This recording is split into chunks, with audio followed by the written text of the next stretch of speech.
Assalamualaikum warahmatullahi wabarakatuh. Baik, selanjutnya saya akan melanjutkan materi yang ketiga, yaitu mengenai lembaga sosial.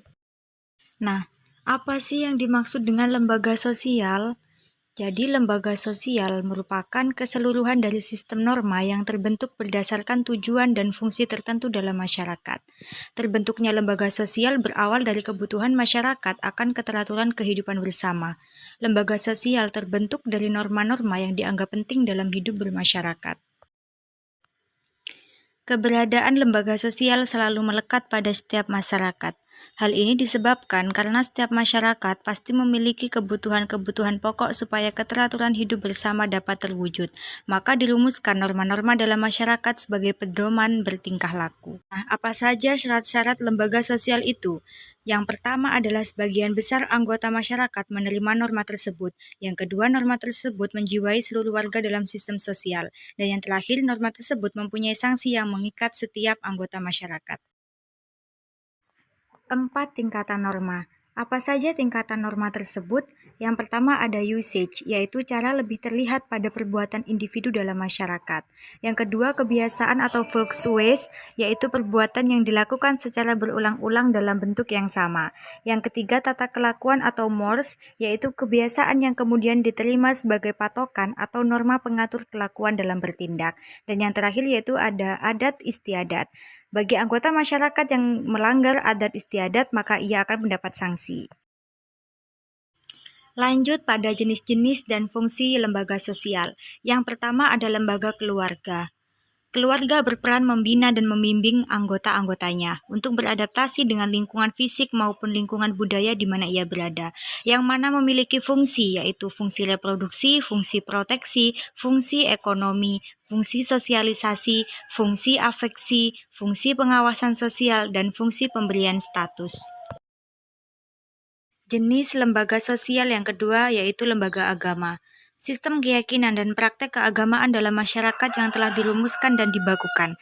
Agama merupakan suatu lembaga atau institusi penting yang mengatur kehidupan rohani manusia, yang mana memiliki fungsi, yaitu sebagai pedoman hidup bagi manusia, sebagai sumber kebenaran, pengatur tata cara hubungan manusia dan manusia dengan Tuhannya, tuntutan prinsip benar dan salah, pedoman pengungkapan perasaan kebersamaan, pedoman keyakinan manusia berbuat baik, pedoman keberadaan yang pada hakikatnya makhluk hidup di dunia adalah ciptaan Tuhan semata, dan yang terakhir pedoman untuk rekreasi dan hiburan.